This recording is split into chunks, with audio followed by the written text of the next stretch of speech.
Hi, and thanks for stopping by the Bucket Guy. Okay, so you've landed here because you want to learn a little bit about bucket drumming, and you also want to learn about rhythm. Well, you're in the right place. Okay, so first thing I want to do, we're going to learn how to hold our sticks properly. All right, so for most of us, what we call matched grip makes the most sense, and it's the most natural and the easiest. So here's how we learn matched grip. Here's what I want you to do. Grab that stick right at the tip. Next, take your hand and pinch it with your thumb and first finger, and pinch that stick about 3/4 of the way down, about there. Okay, let go. Now you're pinching a stick. Simple. Other fingers wrap around that stick loosely. Now, do not do this. Do not use this finger, pointy finger, to guide that stick. A lot of us feel that that gives you more control. Don't do that. Trust me. Pinch and wrap. Now, when you're ready to strike your bucket, you're going to bend your wrist as though you're knocking on the door. Pinch, wrap, knock on the door. Simple. You do that with both hands. Pinch, wrap, knocking on the door. Okay, so that is what we call matched grip. Both of our sticks and our hands look the same. Okay, again, the most natural and comfortable way, and that's what we want to do. Now, in terms of striking the bucket, not a big deal. Hit that bucket. No big deal.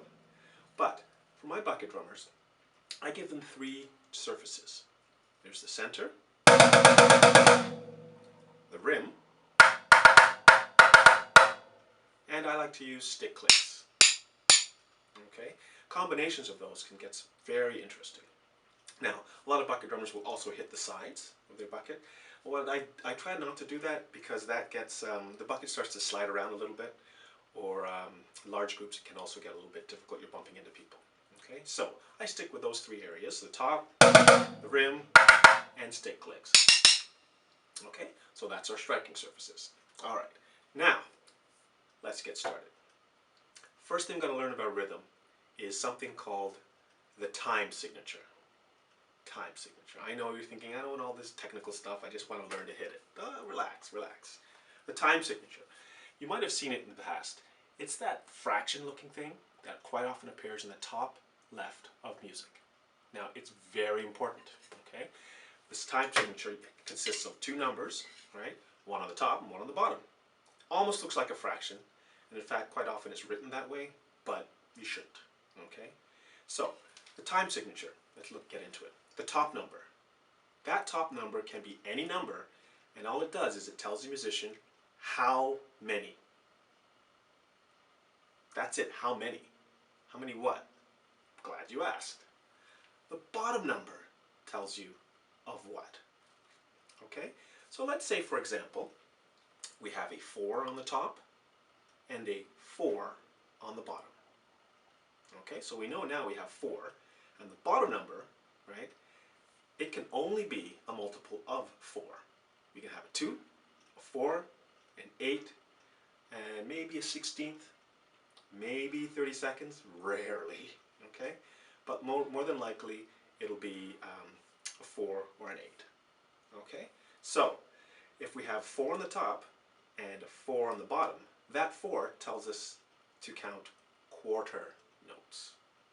If it was an 8 on the bottom, we would be counting eighth notes. If it was a 16 on the bottom, we would be counting 16th notes. Okay, starting to get the idea? So let's picture this. 4 on the top, 4 on the bottom. So now we're counting to 4, and we're counting quarter notes. Okay, so let's try that. Counting quarter notes, got a proper grip here, and we're going to strike in the center of the bucket for this one. Here I go. 1, 2, 3, 4. Simple. That was an entire measure of quarter notes. Okay, let's do 4 measures of quarter notes. Here we go.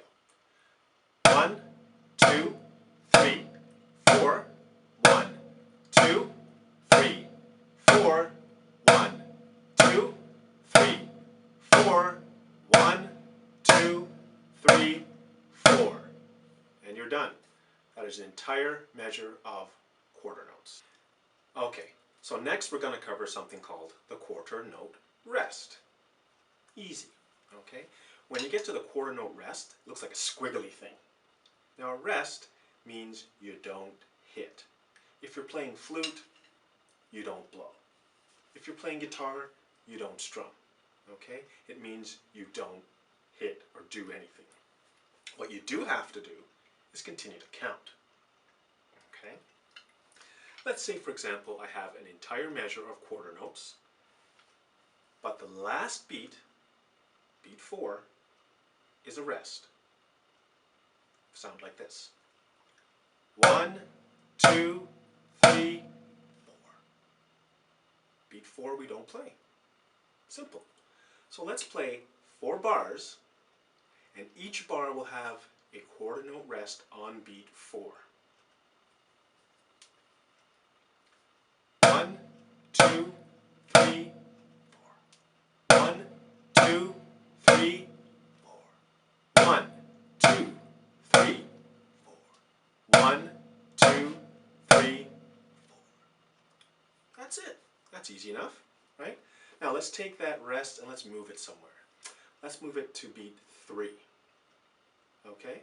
So, 4 bars, but on the 3rd beat of each bar, we'll have a quarter note rest. It should sound like this. 1, 2, 3, 4. 1, 2, 4. 1, 2, 4. 1, 2, 4. Easy as that. Okay? Nothing to it. Now, let's say, for example, let's move those rests. Let's move it, let's put 2 rests in. And we'll put 2 rests right in the middle. Okay? Beat 2 and beat 3 will both be rests. Okay? So it'll sound like this. 1, 2, 3, 4. Beats 2 and 3 were rests. I was still counting, but I wasn't playing anything. Let's try a whole bar of that. A whole 4 bars of that. Here we go. 1, 2, 3, 4.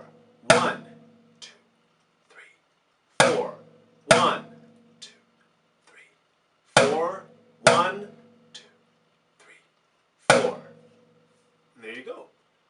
4 bars, rests on beat 2 and beat 3. Now those rests can be interchanged anywhere. We could have a whole bar of rests. You wouldn't hear anything. We can put a rest on the 1st beat, rest on the last beat, rest anywhere you want, in combination with your quarter notes. Now, these tutorials are going to get slightly more advanced as we learn different rhythms and we learn how to put them together and things like that. But I want to tell you, just about everyone can learn these, okay? Not a problem.